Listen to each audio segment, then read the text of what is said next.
Welcome to the ASCO e-learning weekly podcast, a weekly educational series focused on helping learners identify knowledge gaps and stay up to date with the latest in new drug developments, cancer treatments, and patient care approaches. This episode is complementary to an education session presented at the 2019 annual meeting. For more detailed information about the education session, make sure to check the episode description for links to ASCO's meeting library. Welcome to the recent approvals episode of the ASCO University Weekly Podcast. My name is Whitney Kirschbrown. I'm a senior scientist in clinical pharmacology at Genentech in South San Francisco, California. Today we will discuss the development and results of a Phase 1b dose-finding study of subcutaneous pertuzumab added to subcutaneous trastuzumab as a ready-to-use, single-injection, fixed-dose combination. As a background to today's discussion, adding pertuzumab, trade name Perjeta, to trastuzumab, trade name Herceptin, both of which are monoclonal antibodies that target HER2, has proven survival benefits when combined with chemotherapy for patients with HER2-positive breast cancer across the neoadjuvant and metastatic treatment settings. Pertuzumab and trastuzumab bind to distinct epitopes on HER2 and do not compete for binding sites. As such, they have complementary mechanisms of action in the disruption of HER2 signaling, which results in augmented anti-proliferative activity in vitro and in vivo when the two antibodies are administered as a combination. The subcutaneous, or SC, or sub-Q as I'll call it today, route of administration is preferred by patients over intravenous or IV administration for drugs such as trastuzumab and rituximab, trade name MabThera, and they're associated with a reduction in patients' infusion chair time, healthcare professionals' time, and other hospital resources. SC trastuzumab is given over 2 to 5 minutes, compared with IV trastuzumab, which is given over 30 to 90 minutes, and IV pertuzumab, which is given over 30 to 60 minutes. Bridging from IV to sub-Q dosing relies on the development strategy of using the same antibody in the IV and sub-Q formulations and conducting dedicated preclinical and toxicology studies for the subcutaneous formulation. Additionally, the aims of a clinical development program include demonstrating pharmacokinetic, or PK, non-inferiority between the IV and SC formulations, showing a consistent safety profile between the SC and IV formulations and providing supportive efficacy data. To establish PK non-inferiority, the PK parameter C trough at steady state is compared between the IV and SC routes of administration. C trough is the serum concentration of pertuzumab just prior to the next cycle's dose, and steady state occurs when the rate of drug input is equal to the rate of drug elimination.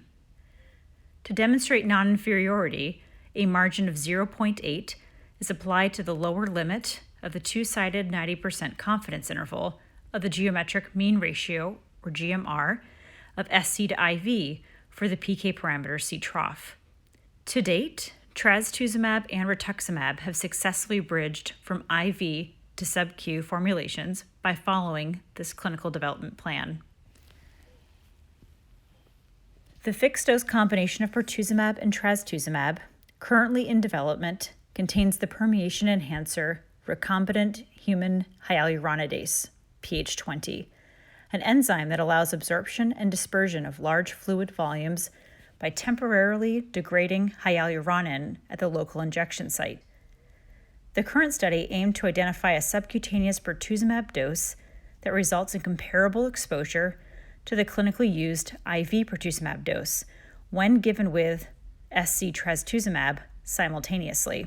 A subcutaneous trastuzumab dose of 600 milligrams was used in the current study, as this dose was already selected and confirmed through previous Herceptin Phase 1 and 3 studies, respectively.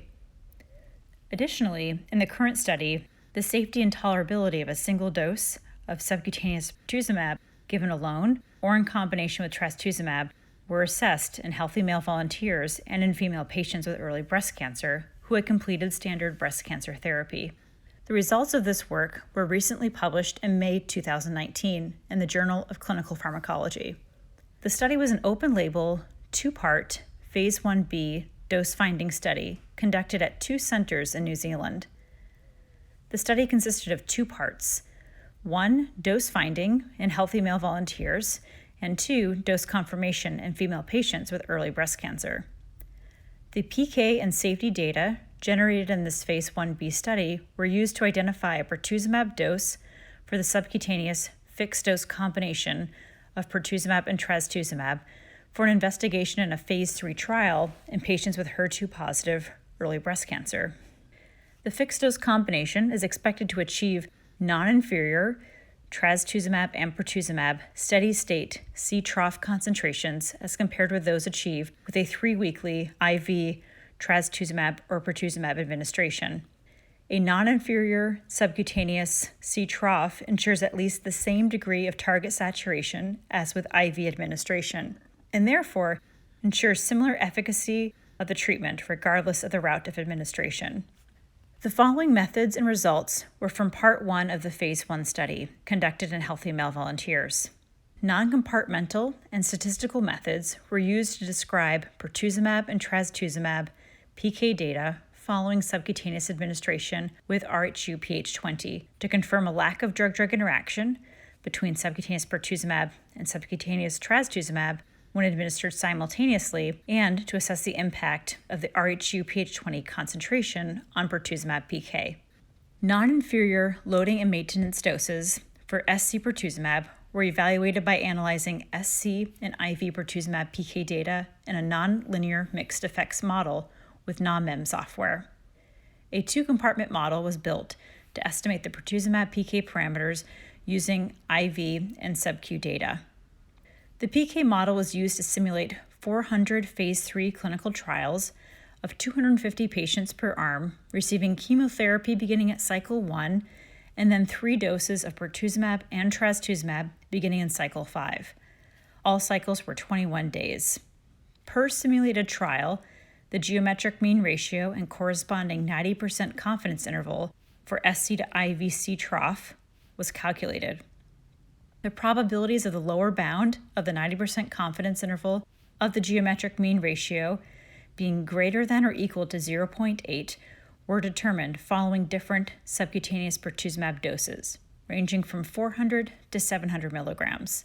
The probabilities resulting from the simulations were used to select the minimum subcutaneous pertuzumab dose with sufficiently high probability, that is, greater than or equal to 0.99, to achieve non-inferior exposure to IV pertuzumab, or 420 milligrams, in a Phase 3 study.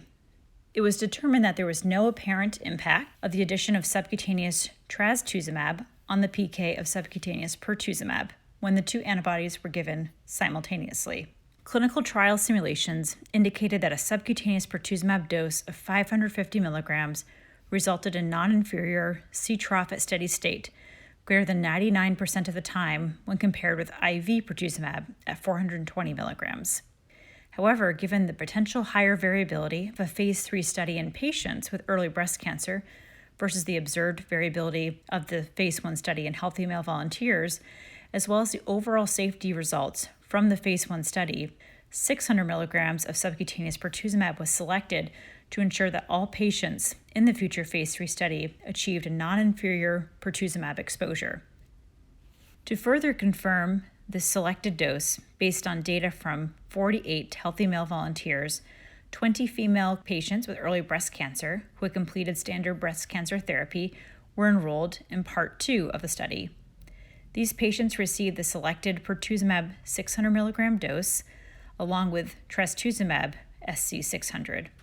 This data provided additional confirmation of the new pertuzumab subcutaneous dose prior to starting a Phase 3 trial. In conclusion, in this Phase 1b dose-finding study, it was found that a maintenance dose of 600 milligrams for subcutaneous pertuzumab resulted in a non-inferior exposure to that of IV pertuzumab, and no new safety signals were identified for subcutaneous, Going to re-record that. In conclusion, in this Phase 1b dose-finding study, it was found that a maintenance dose of 600 milligrams for subcutaneous pertuzumab resulted in a non-inferior exposure to that of IV pertuzumab, and no new safety signals were identified for subcutaneous pertuzumab or trastuzumab. A loading dose of 1,200 milligrams for subcutaneous pertuzumab was selected based on approximate dose proportionality. The PK and safety results of this phase 1 dose-finding study support further development of a fixed-dose combination of pertuzumab and trastuzumab for subcutaneous administration. The loading and maintenance doses of subcutaneous pertuzumab indicated from this phase 1b dose-finding study were co-formulated with the established 600 milligram dose of trastuzumab, and currently, this fixed-dose combination is being investigated in the phase 3 trial known as Federica in patients with HER2-positive early breast cancer. Development of pertuzumab and trastuzumab is a ready-to-use, co-formulated, fixed-dose combination is expected to further reduce the treatment burden on patients and at the same time improve efficiency of treatment facility utilization. Thank you very much for listening to this week's episode of the ASCO University Weekly Podcast.